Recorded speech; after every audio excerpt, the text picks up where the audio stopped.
అమలక ఏకాదశి ఫిబ్రవరి 26న 27న ఆ రోజు ఉసిరి దీపాలను ఎందుకు వెలిగించాలి? పూజ, పరిహారాలు వివరాలు తెలుసుకోండి.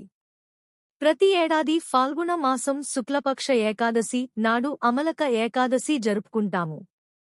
ఆ రోజు భక్తిశ్రద్ధలతో విష్ణువుని ఆరాధించడం వలన శుభఫలితాలు కలుగుతాయి. దీనిని ఉసిరి ఏకాదశి అని కూడా అంటారు. అమలక ఏకాదశి నాడు ఉసిరి చెట్టును భక్తి శ్రద్ధలతో ఆరాధిస్తారు. ఈ చెట్టులో విష్ణుమూర్తి, లక్ష్మీదేవి ఉంటారని నమ్మకం. అమలక ఏకాదశి 2026 ఏకాదశి తిథి ఉన్న విశిష్టత గురించి ప్రత్యేకించి చెప్పక్కర్లేదు. ప్రతి నెలలో 2 ఏకాదశులు వస్తాయి. ఒకటి శుక్లపక్షంలో, మరొకటి కృష్ణపక్షంలో.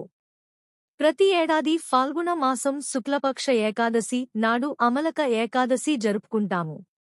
ఆ రోజు భక్తిశ్రద్ధలతో విష్ణువుని ఆరాధించడం వలన శుభఫలితాలు కలుగుతాయి. దీనిని ఉసిరి ఏకాదశి అని కూడా అంటారు. అమలక ఏకాదశి నాడు ఉసిరి చెట్టును భక్తి శ్రద్ధలతో ఆరాధిస్తారు. ఈ చెట్టులో విష్ణుమూర్తి, లక్ష్మీదేవి ఉంటారని నమ్మకం. అమలక ఏకాదశి నాడు దానధర్మాలు చేస్తే ఎంతో శుభ ఫలితాలు కలుగుతాయి. ఆ రోజు పసుపు వస్త్రాలను ధరించి, ఉసిరికాయలను ఇతర పండ్లను దానం చేస్తే చాలా మంచి జరుగుతుంది. అమలక ఏకాదశి నాడు లక్ష్మీ కటాక్షం. లక్ష్మీదేవి కటాక్షం కలగాలంటే ఉసిరి చెట్టుకు నీరు పోసి, ఉసిరి చెట్టు ప్రదక్షిణాలు చేసి ఓం శ్రీ విష్ణు ప్రియ నమః అనే మంత్రాన్ని జపించండి. అలాగే ఉసిరి చెట్టు కింద ఆవనూనెతో దీపారాధన చేయండి.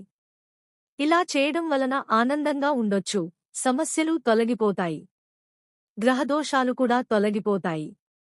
అమలక ఏకాదశి తేదీ, సమయం.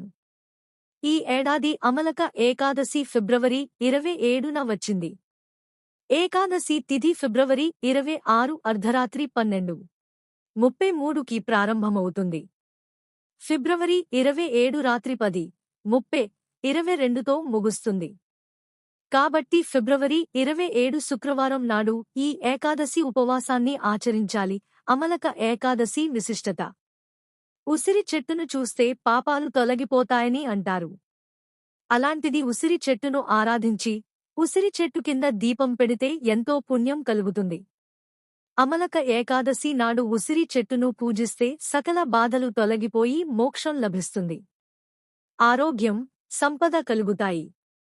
ఉసిరికాయలను దానం చేస్తే అనారోగ్య సమస్యల నుంచి బయటపడవచ్చు. ఉసిరి చెట్టును ఆరాధించడం వలన లక్ష్మీ కటాక్షం కూడా కలుగుతుంది. ఏకాదశి పూజ.